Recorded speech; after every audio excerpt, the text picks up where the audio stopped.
भारतीय टुडे 21 से मैं आरपी पंडित आपके साथ हूँ। मैं इस समय पॉलिटिक्स के बहुत पुराने जानकार रामशरण भोड़ा जी के साथ हूँ, जो कि एजुकेशन में आज पूरे उत्तर भारत में अपने कॉलेज का नाम रखते हैं।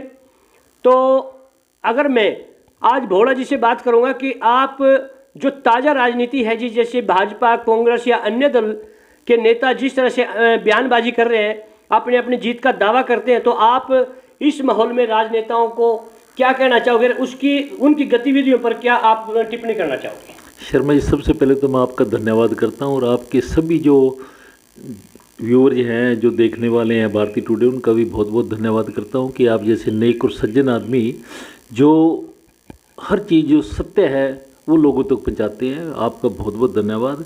जो बात आपने पूछी है राजनीति के बारे में, आज तक राजनीति के अंदर किसी की ज़बान पे कहीं भी अंकुश नहीं है। ना किसी को छोटे बड़े का पता, ना प्रोटोकॉल का पता, ना क्या बात करनी, कहाँ करनी, कहाँ कहनी, कहाँ नहीं कहनी, कोई कुछ नहीं पता हुआ। जबकि जो परिपक्व राजनीतिक लोग हैं वो कभी किसी का क्रिटिसाइज नहीं करते, किसी व्यक्ति विशेष के बारे में गलत नहीं बोलते। उनका मेन इशू होता है पार्टी की मुद्दों की लड़ाई और लोगों की भलाई के लिए लड़ाई करना। लेकिन आज का जो माहौल है व्यक्तिगत, उसमें अपने आप को दर्शाने के लिए दूसरे राजनेताओं की आलोचना करनी या दूसरे लोगों के बारे में गलत बोलना, ये ज़्यादा प्रचलित हो चुका है, जो कि बिल्कुल गलत है। बहुत से ऐसे छोटे भैया नेता हैं जो बहुत बड़े बड़े नेताओं के बारे में बड़ी गलत भाषा का, अभद्र भाषा का यूज करते हैं। मैं उनसे बिल्कुल सहमत नहीं हूँ। राजनीति करने के लिए हमेशा आदमी को मुद्दों पर राजनीति करना चाहिए। जो जिस पार्टी से है उस पार्टी की आइडियोलॉजी किस बेस पे है उसके ऊपर बात करना चाहिए, क्योंकि हर पार्टी की अपनी अपनी आइडियोलॉजी होती है। जितनी भी देश के अंदर पार्टी जो है सबकी कोई ना कोई आइडियोलॉजी है और वो उसी आइडियोलॉजी पर काम करते हैं। जबकि उससे नीचे वर्कर जो नेता हैं वो सिर्फ अपने नेताओं को खुश करने के लिए, चापलूसी करने के लिए उनके बारे में कहते हैं, जबकि अपनी पार्टी के बारे में कभी कोई जिक्र तक नहीं करते। बेसिकली तो उनको अपनी पार्टी के आइडियोलॉजी के बारे में पता ही नहीं होता। बहुत से नेता ऐसे भी हैं, वो अननेसेसरी जाके बातें करते हैं जिससे पार्टी को नुकसान होता है। मेरी व्यक्तिगत तो यही, मेरी जो इच्छा है यही है, ये मेरे विचार हैं कि किसी भी पार्टी के खिलाफ गलत नहीं बोलना चाहिए, किसी व्यक्ति विशेष के ऊपर कटाक्ष नहीं करना चाहिए, किसी धार्मिक और जाति के ऊपर कटाक्ष या उसके बारे में गलत नहीं बोलना चाहिए, क्योंकि कोई भी धर्म और जाति गलत नहीं होती, उसमें व्यक्ति गलत हो सकते हैं। आप जो गलत व्यक्ति है उसके बारे में गलत कह सकते हो, लेकिन आप अगर एक इंटायर कास्ट के बारे में, इंटायर धर्म के बारे में गलत कहते हो तो ये अच्छा नहीं है और असत्य है। अगर हमने सत्य की राजनीति करनी है तो कुछ मुद्दों पर डिपेंड रहना पड़ेगा। जब तक आप उन मुद्दों पर डिपेंड या उनको लेकर नहीं चलते, आइडियोलॉजी लेकर नहीं चलते, तो राजनीति में बहुत ज़्यादा कामयाबी नहीं मिलती। और यही वजह है आज हर पार्टी की जो सिस्टम है वो इतना बढ़िया सिस्टम नहीं है जो राजनीतिक सिस्टम से होना चाहिए। अगर आप 30 साल पहले जाइए, कोई राजनीतिक आदमी किसी के बारे में गलत नहीं बोलता था, किसी के ऊपर कटाक्ष नहीं करता था, व्यक्तिगत रूप में एक दूसरे की मदद करते थे। बहुत से ऐसे उदाहरण हैं, एक पार्टी का आदमी अगर दूसरे पे कोई प्रॉब्लम है तो उसको सॉर्ट आउट करते थे, उसकी मदद करते थे। लेकिन आज सिस्टम दूसरा हो गया। आज तो दुश्मनी होगी पार्टी ना होके, अगर एक पार्टी ए पार्टी का है, दूसरा बी का है, तो ए बी के दुश्मनी हो गया, या सी का है तो सी के, तो जो कि समाज के लिए बहुत बड़ा घातक है। ये समाज को एक मतलब पतन की तरफ धकेल रहा है। मेरे व्यक्तिगत तो यही है कि हमें जो वैल्यू बेस्ड राजनीति है, जो आइडियोलॉजी की राजनीति है, जो मुद्दों की राजनीति है, वो करनी चाहिए। और बेसिक चीज़ों पर हर पार्टी का, मैं किसी एक व्यक्ति पार्टी को नहीं करता, हर पार्टी का जो बेसिक ड्यूटीज होती है उससे बहुत दूर है।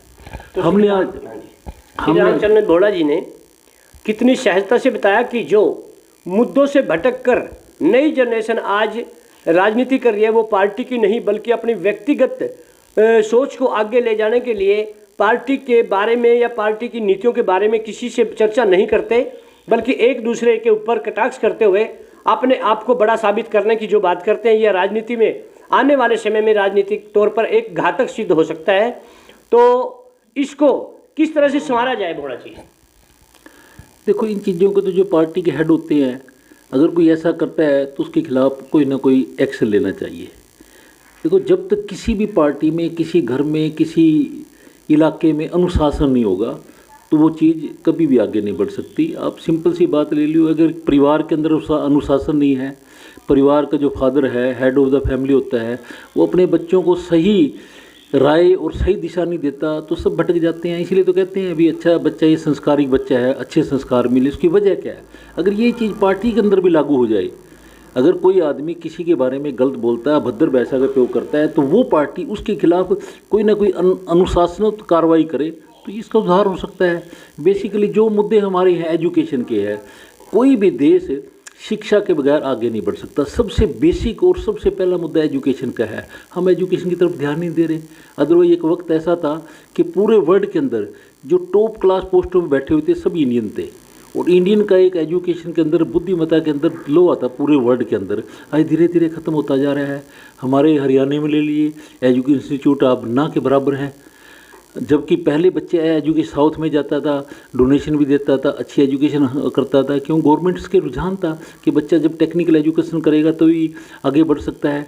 और आज का वक्त भी एक ऐसा है, वैसे तो पिछले 10-15 साल से जिस बच्चे ने टेक्निकल एजुकेशन एक्वायर की है, ली हुई है, वो कभी भी भूखा नहीं मरता। वर्ल्ड के किसी भी कोने में चले जाए उसको एक सम्मानजनक रोजगार मिल जाता है, और उसकी सोच भी अलग टाइप की होती है। यही है। अगर बीए करेगा या एमए करेगा, उससे कलर की पैदा होंगे, कलर से ऊपर कुछ नहीं सकता।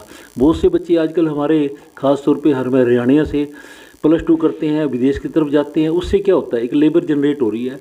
अगर +2 का बच्चा बाहर जाएगा, कोई बहुत ज़्यादा अच्छे काम पे थोड़ी जाएगा।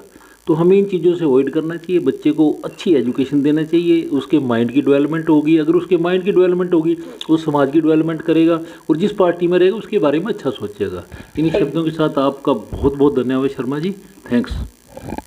तो रामशरण भोड़ा जी ने बहुत अच्छी बात कही कि जिस तरह से लोग अपनी प्रशंसा में, तो वो भी एक क्लैरिकल की तरह ही है, जैसे कि एजुकेशन में है, तो बड़े जो अधिकारी हैं, जो पार्टी के होद्देदार हैं, उनको उनके ऊपर एक्शन लेकर व्यक्तिगत प्रचार की बजाय पार्टी का प्रचार करने की आवश्यकता है, और विशेष मुद्दों पर ध्यान दें।